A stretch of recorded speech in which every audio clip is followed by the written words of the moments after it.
वैव्य लक्ष्मी व्रत कथा। बिहार के किसी गांव में एक पंडित जी रहते थे। कभी कभी उनकी विद्वता के कारण उन्हें दूर दूर भी जाना पड़ता था। एक बार वो ऐसे ही किसी यजमान के घर किसी अनुष्ठान को कराने के उद्देश्य से गए हुए थे। कभी कभी उन्हें यजमान सोने और चांदी भी दिया करते थे और अन्य गांव में लोग इस बात से जलते थे कि पंडित जी बहुत माल कमाते हैं। इन्होंने बढ़िया बढ़िया नाटक फैला रखा है।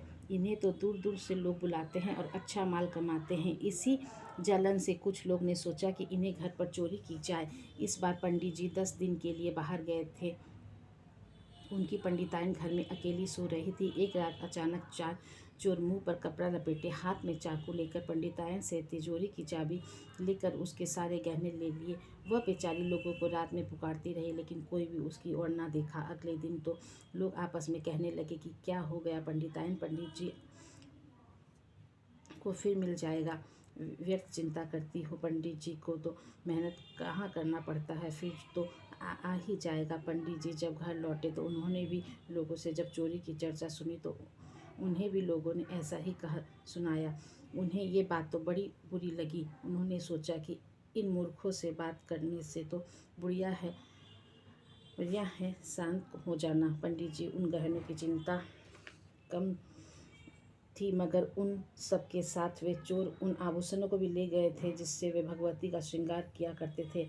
उन्होंने सोचा कि कुछ भी करने से तो बढ़िया है कि भगवती की न्यायालय में ही अर्जी लगाई जाए। सो उन्होंने भगवती से प्रार्थना की कि हे भगवती, मैं आपके 11 शुक्रवार का व्रत करने का संकल्प करता हूँ। आप अपने ही श्रृंगार सामग्री की व्यवस्था करो और ब्राह्मण विरोधी गांव वालों के मन में धर्म का प्रचार तो करो। पंडित जी ने शुक्रवार शुरू कर दिया।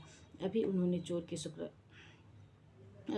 4 ही शुक्रवार के व्रत किए थे कि उनके पास ही के घर में पड़ोसी के आम के पेड़ के ऊपर एक कपड़े में सारे गहने बंधे हुए लटके मिले और उसमें गांव वालों के नाम एक पत्र था जिसमें उस चोर ने लिख रखा था कि मैंने ही इन गहनों को चोरी की थी और उसके कुछ ही दिनों के बाद मेरा बच्चा बीमार हो गया। मेरे दरवाजे पर भैंसी रहती थी, उसने दूध देना बंद कर दिया।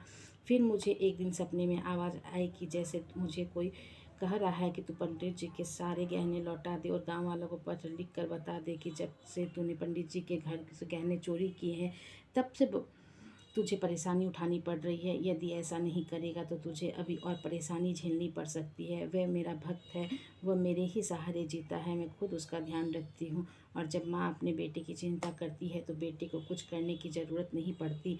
अरे कोई दूसरा नहीं, गुप्त रूप से मैं ही धन धान्य आदि प्रदान करती हूँ।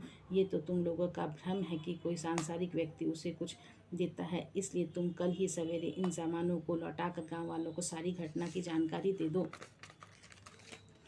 पंडित जी ने अपने व्रत को पूरा किया और उद्यापन के दिन 11 कन्याओं को भोजन करवाया। इस घटना के बाद से न सिर्फ लोगों में व्यर्थ की बातों का कहना छोड़ दिया, बल्कि पंडित जी का सम्मान भी करने लगे और अपने जीवन के दुखों को दूर करने के लिए सिर्फ वैव्य लक्ष्मी व्रत की पूजा करने लगे। इस प्रकार से वे दोनों सुख से रहने लगे। जय माँ वैव्य लक्ष्मी, जय माँ लक्ष्मी।